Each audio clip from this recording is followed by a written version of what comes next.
the Auburn Blitz Podcast, your direct source for all Auburn all the time with Brett Pritchard, Faith Richardson, and Randy Lee.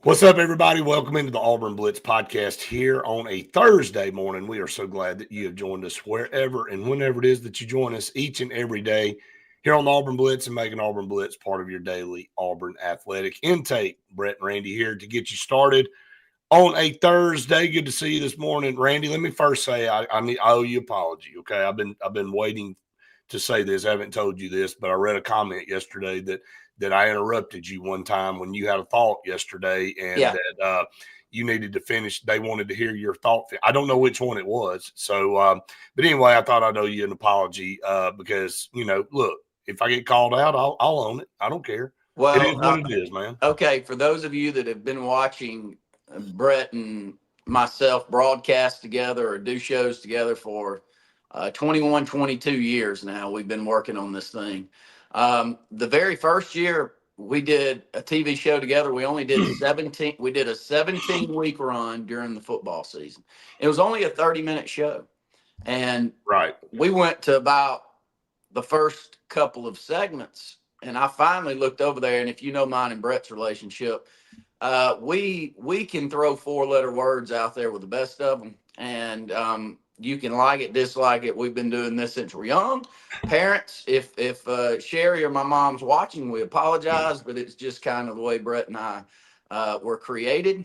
We can be a little bit emotional and get a little high-strung, but I looked over there at him and I said, damn it, Brett, if you don't let me talk, just do the show by yourself. I mean, I don't think I've said 18 words in about a 22-minute segment. You can host this show by yourself, and I will cheer you on in the background. Then I shut up. But if you want me to be up here with you, let me give a take or two. And since then, I got to give Brett the benefit of the doubt here, though. It's kind of a little bit of the same way when we started broadcasting too, because he was used to doing the majority of the talking. I'm defending him there, but I wanted to talk too, and I wanted to give a take. You never interrupt me hardly in a ball game. You don't. Like when I want to go, I think you're in the back of your mind like that guy over there. He's a hothead, and there's a real good chance he's going to cuss me out if I don't shut up. And so for 20 plus years, when I give a take in football, even if it runs into the next play, Brett doesn't bother with me. So I'll let you roll, man. I'll let you roll. Yeah, I get a little carried away sometimes. And, I guess it's because I go, if I don't interrupt and say this, I'm going to forget it. And I'm going to go, what was I thinking about? So I don't mean it intentionally. So, but anyway, there you go. All right. Quarterback strategy. Change in strategy. Has that changed for coaches moving forward? You and I talked about it a little bit yesterday. And I definitely think it has. Can Byron Brown get Auburn to the top this year? Can it happen? I think it can. I know everybody's like, oh, here he goes.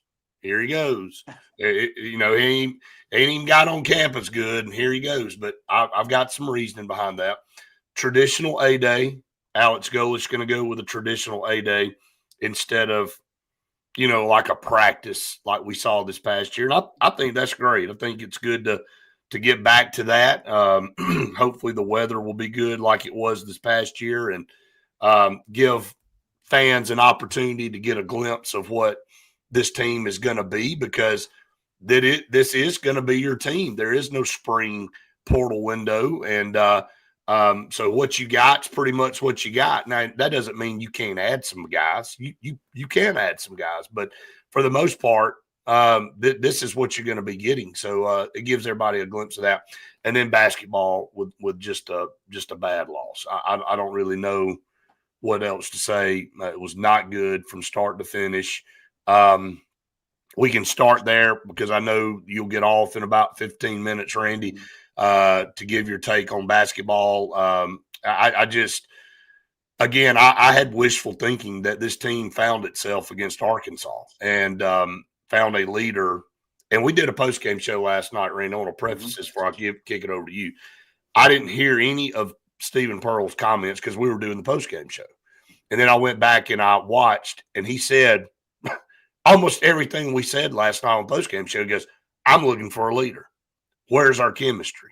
You know, we gotta distribute the basketball. I mean, it's all the same stuff that if you know anything and you can watch and analyze the problems for this Auburn team. But defense is still not good a lot of times, especially with guys getting downhill to the basket.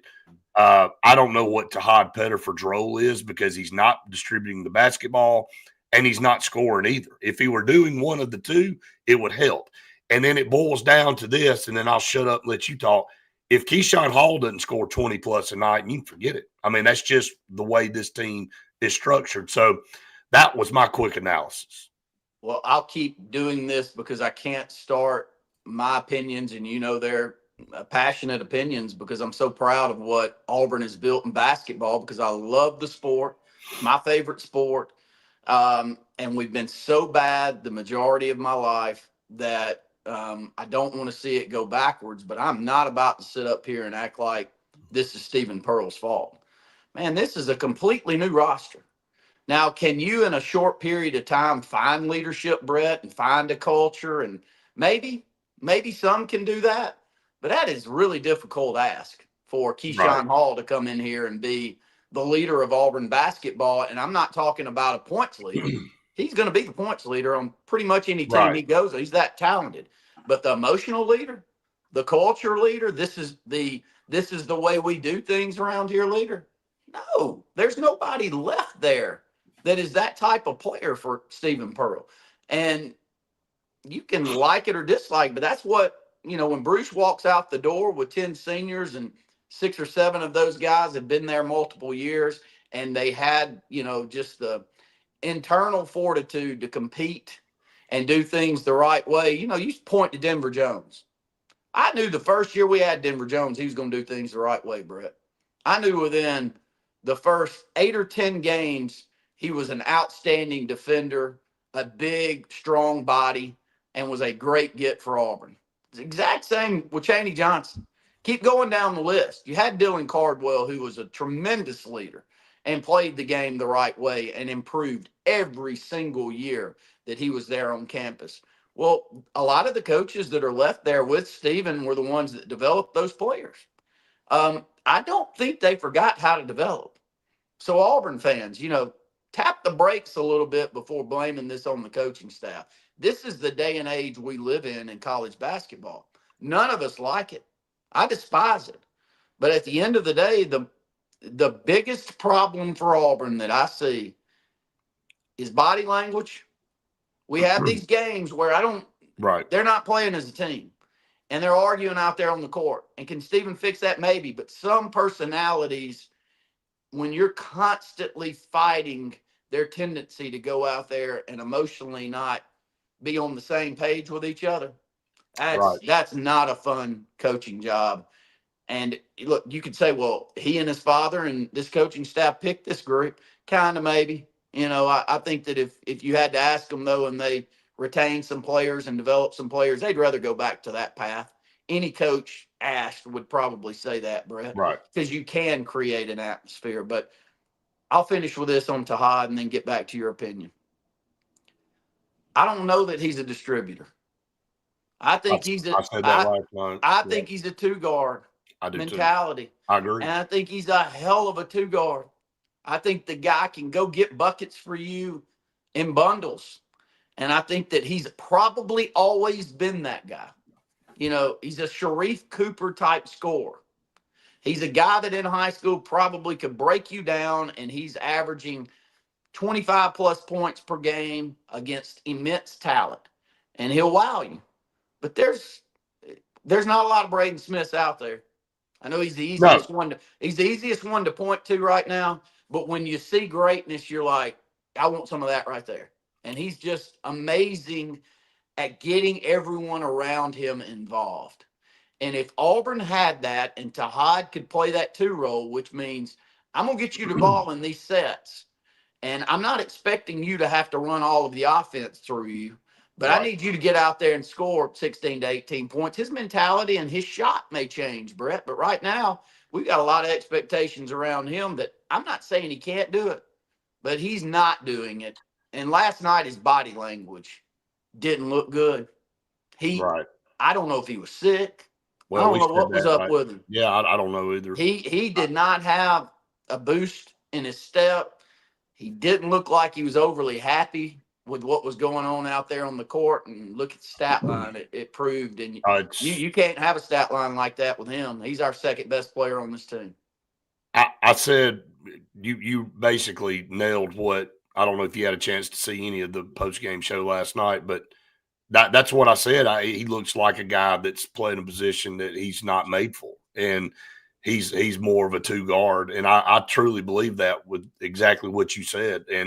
But it's not working there. And Ed, I don't know where you misinterpreted me criticizing Stephen. I didn't say all this was his fault. I didn't say he's doing a terrible job. I didn't say any of that. The criticism I'm giving is the analysis that I watched on that floor last night. I'm talking about poor defense. I'm talking about, poor shooting. I'm talking about a guy that you got one guy that if he doesn't score 20 a night, you probably aren't going to have a chance to win. And I'm talking about a very thin bench. Now, I mean, people can spin that however they want to spin it. Is that Stephen Pearl's fault? I'm sure some of it is because he's the head coach. I'm not blaming him all about that. So if Golich comes in here and lays a damn egg, I'll give him some criticism too. I'm not sitting here throwing darts at Stephen Pearl. But I am saying this is his team, and I am saying what Randy's saying, that the body language and the team is playing in silos. And he said it himself last night. We need somebody to step up and be a leader on this team. I thought we found one on Saturday in Keyshawn Hall. Keyshawn Hall had 7 assists last night. He's getting it done in all these other categories. Now, his defense was horrible sometimes. He turned the ball over 5 times. Like, he's not beyond, correction either. But it's unfair, like I said last night, to put everything on one man's back. Like, Michael Jordan had a bad night every once in a while, But if you're saying, well, if Keyshawn Hall don't go get 25 every night, we just ain't going to win. I thought SWA stepped up, but he only had 19 minutes, Randy, because he fouled out with 5 minutes to go. He's got to be smarter about how he plays if he wants to stay in the game. And he was probably our most consistent player last night. So I'm not sitting here throwing stones. All I'm doing is throwing out there what I saw and what my opinion is on. And I said this last night, Randy. I don't know what can fix this at this point. Oh, I don't think it's fixable. But I want to make sure everyone hears me, because Brett, you may at times go at Stephen Pearl, and I think a lot of the Auburn fan base may at times go. Let me make sure everyone hears me. I'm not blaming a single solitary thing on him at this point. I say this all the time. There's not a coach in the world that walks out the door when he's got his best squad or his best team. And I know that it's his son over there, but Bruce Pearl exited stage left when he knew this was going to be an up and down season. The pieces aren't in place. We have no depth. The money that we needed to spend, we didn't spend. Michigan outspent us on Yoxel. If it's $2.5 million, imagine if we've got that guy to go along with Keyshawn Hall right now, what we'd look like. But instead, we offer $1 million. We miss him for $1.5 million. Those of you out there that don't like all of this may say, well, I don't think he's worth $2.5 million. Well, fine. Well, we're going to maybe win 50% of our games in the conference, and we could have been a lot better team if we'd have spent the money to go get a big and get Yoxel with them and spend another $4 or $5 million, and we'd have a good squad. But instead, we underspend in comparison to those programs. Now, spending all that money doesn't ensure that you win basketball games. I'm not saying that. But I can tell you, if you don't, and you are as depleted as we are in the post, and you've got all of these other issues, which is there is no culture guy. How's there a culture guy, Brett? You got one guy on this squad that was around the culture last year. And I'm not sure that he's a culture guy, and that's not enough on him. He's So, not. and some guys aren't, and that's fine. I don't think CBM was a culture guy, but hell, I'd love to have him. You add him with Yoxel and a big, and you spend $5 or $6 million instead of letting them walk out the door. Be a hell of a squad, wouldn't it? But instead, we expect Stephen Pearl to coach up 7 or 8 guys that can play at this level, that have never played together.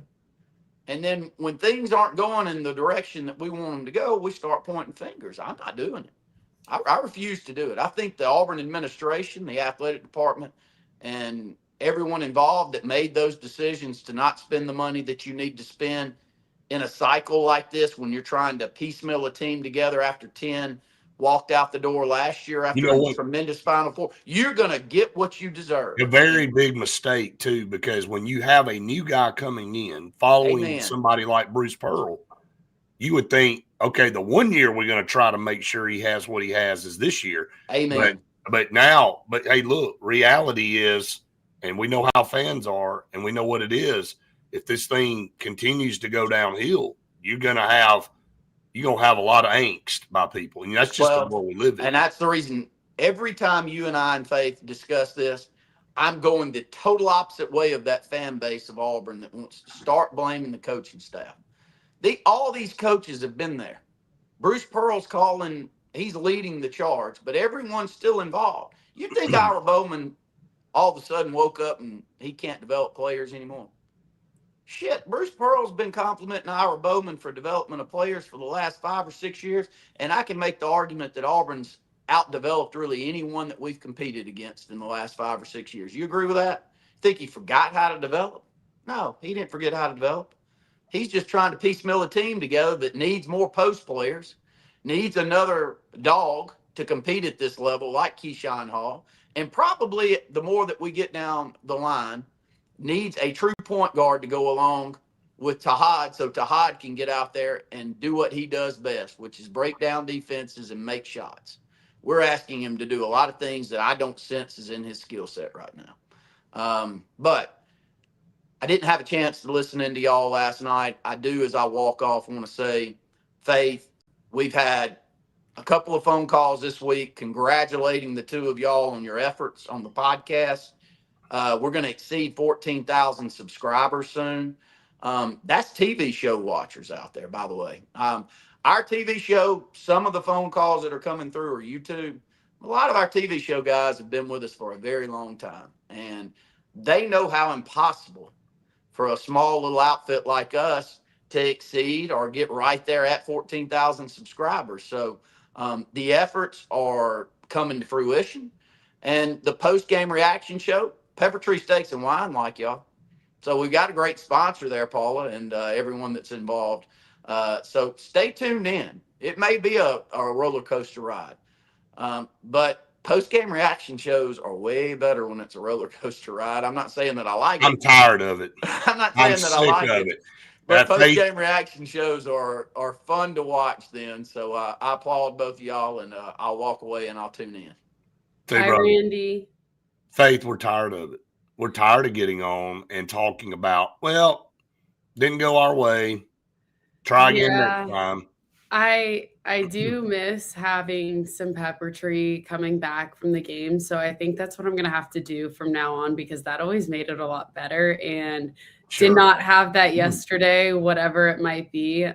So I think I'm definitely going to have to go and get some Pepper Tree. Yeah, definitely. I'm with you there. So we're going to have to make that happen. We just need to stockpile.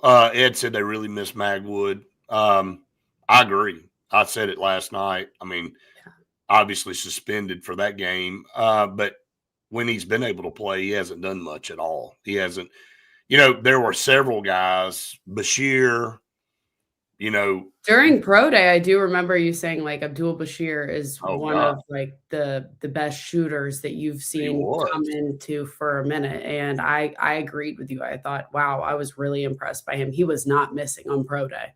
Yeah. And I guess he used them all up there. So can't get in, and, there's been some injuries too. So we'll see. Got another chance on Saturday against a team that's not very good coming into your place. So should be able to handle business, and we'll talk more about that. We also want to talk about our partners here on the program because we couldn't do it without them, and we always start with Sensagreen. Sensagreen, for air that is warm and clean. Call on Sensagreen. They are the carrier experts in the state of Alabama. Proud supporters of Auburn athletics and a proud supporter of the Auburn Blitz podcast. Now, with how the weather keeps going back and forth, you need a reliable unit, and Carrier has the most reliable unit. And so call on Sensagreen. They're going to save you thousands of dollars, and they will help you with insulation, HVAC, heating and cooling, insulation, whatever it might be. Call on Sensagreen. If you have not stepped outside this morning, it is brisk. I'll say that. So yeah, you want that heat working today for sure, and the rest of the week and on into next week. Have you seen these temperatures? My God, just go away, man. Just don't want any of this. Scout Program Management, a full construction management firm located in Birmingham, Alabama. They are the best in the business at handling your project from the pre-construction phase all the way to the finished product. Call on Scout Program Management. Check them out. ScoutPM.com. You don't want to have to risk a bunch of stuff going on after your project's completed and figuring out how you're going to pay for a bunch of damages or a bunch of things that need to be corrected. Scout's going to head all that off for you before that happens. Call on them today. Again, check them out online, scoutpm.com. Bunkers in downtown Auburn, the perfect mix of sports, food, music, and fun. 50 parking spaces downtown. Love going over to Bunkers. 2 stages now, so lots of live music. And I know a lot of people love live music. TVs everywhere, new dining space. So make sure you go to Bunkers if it's for the games or if you're just going there to eat for lunch. Best place to go in Auburn with some of the best deals and best food. And, we appreciate Bunkers because they've been with us pretty much since day one here on this podcast. So really, really appreciate the guys over there at Bunkers. And then the Cart Source, Alabama's premier golf cart superstore. They handle everything for you. Easy Go, Cushman, Yamaha, Club Car, which are the top brands of golf carts. They have what you want. If they don't, they will order it. They will customize it to your liking. And these are not just normal golf carts anymore, man. The wheels, the audio systems, the seats, everything, the lithium batteries, if you choose to go with a chargeable golf cart or if you want a gas-powered one, they've got those as well. And for businesses that need people movers of 6 to 8 people, they have those too. 334-231-2205 is how to get in touch with them. Tell Harrison that we sent you their way, and he'll take care of you. All right, let's move up. Quarterback strategy. Faith, and the quarterback, the way you approach this thing now and the year-to-year changeover, you can't really worry about, who all is in your quarterback. You got to have guys, but I think the reason you've seen, and Auburn's a good example the last 2 years of a completely different quarterback room, is you got to go out and get one guy that you think's a dog. Now, obviously, Freeze missed twice. Okay. Wait, can I say something real quick? I'm going to cut you off. I'm sorry. No, okay. Go ahead. So we've had commitment issues when it comes to the coach, typically the head coach, Hugh Freeze in the past, with the quarterbacks being committed to them for too long before, everything spirals out of place and you can do something about it. Do we think I want to say everybody is confident in Byron Brown and his abilities and that, he's going to be able to make something happen. But maybe in other position groups or in other areas, do you think Alex Golesh is going to have commitment issues with his South Florida guys by putting them first, maybe instead of maybe a better option or switching out to see who could be the better option? What do you think about that? That's a great question. And I think it's one that we need to watch in a situation that we need to watch during spring practice.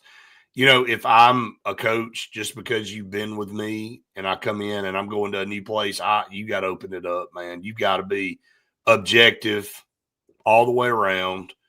And I think you will. I think most coaches genuinely are objective. They don't just hand the job to somebody. Now, is Byron Brown clearly the best in that room? With no doubt. I mean, we're not even talking about that. I know what you're talking about. Some of these other position groups where Auburn's had players that are returning, and will he give his guys the benefit of the doubt? I mean, I think he's going to say, let's go out there and see who's the best at every position and see who earns the right to play.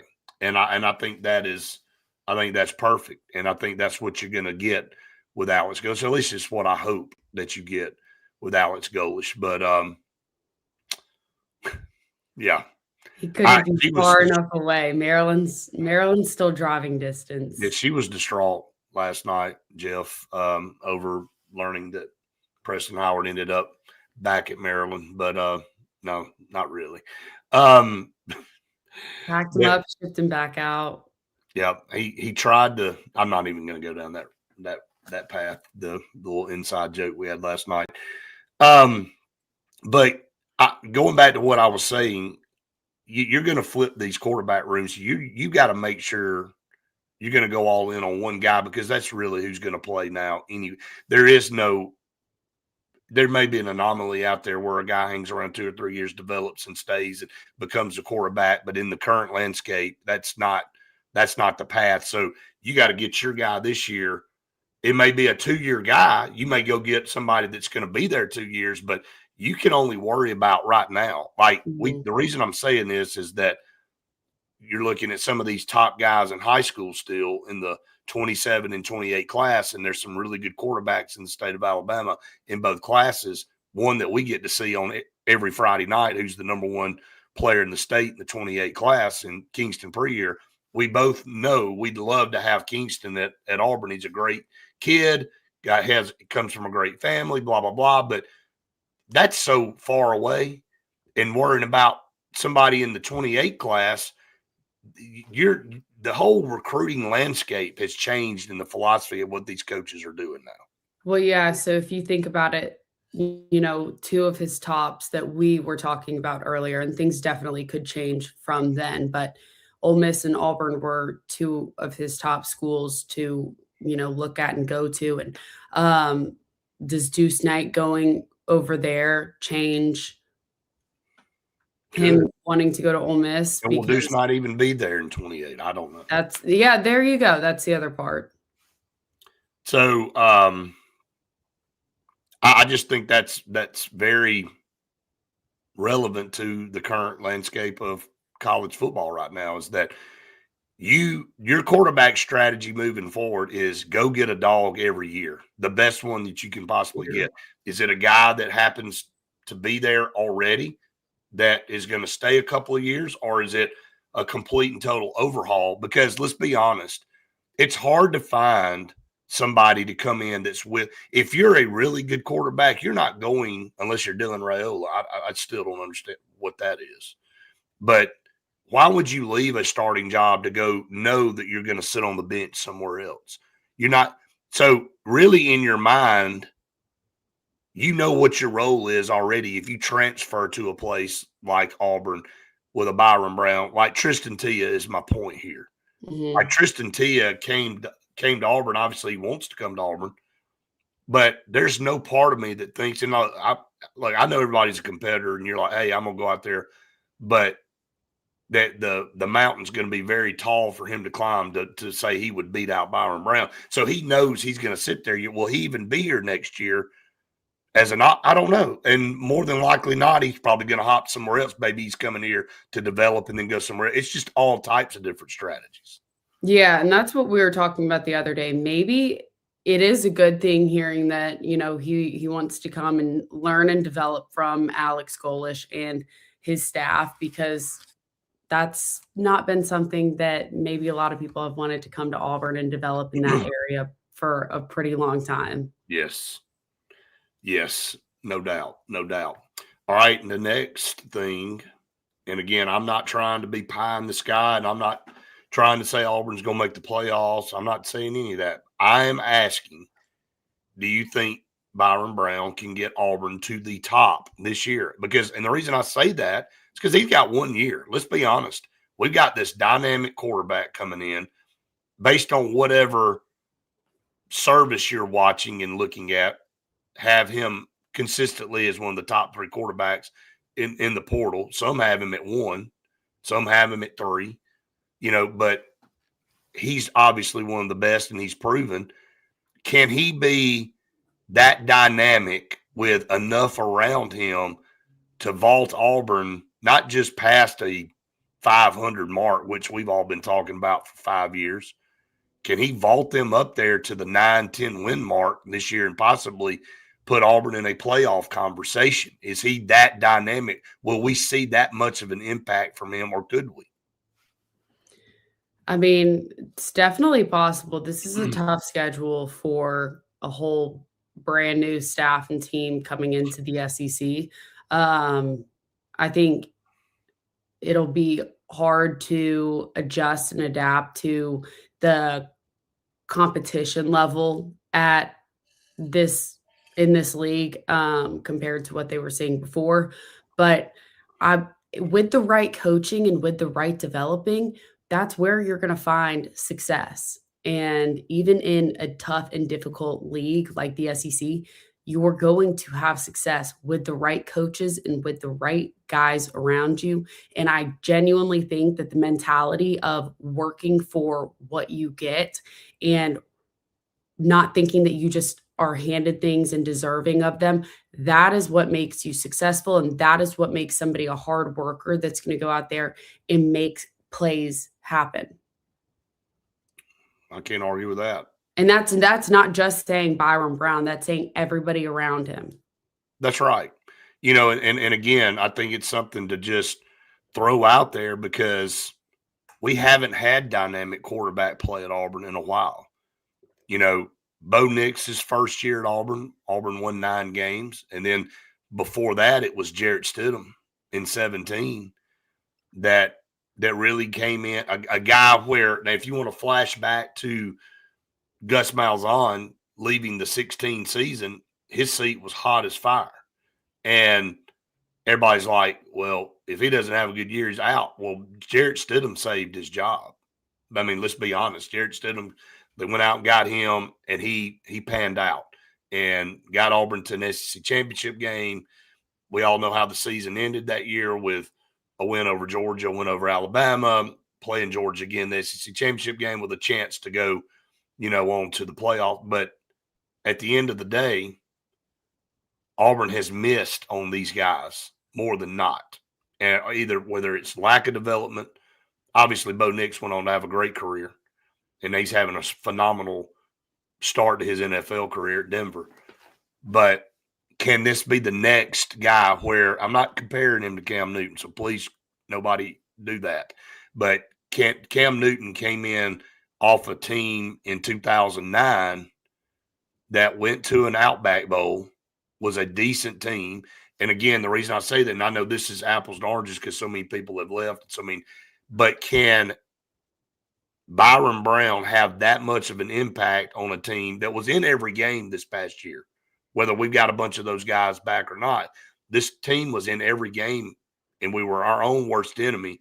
Can he be the X factor at quarterback enough, and are there enough comparable pieces around him that this offense can go out there and they can go win 9-10 ball games? I'm just speculating. That's what I'm doing. So it's going to be interesting to watch. We're going to get a chance to see that in spring. You know, when you look at quarterbacks around the league, you know, you look at Sam Leavitt, he's not even going to get to go through spring practice with LSU because of an injury.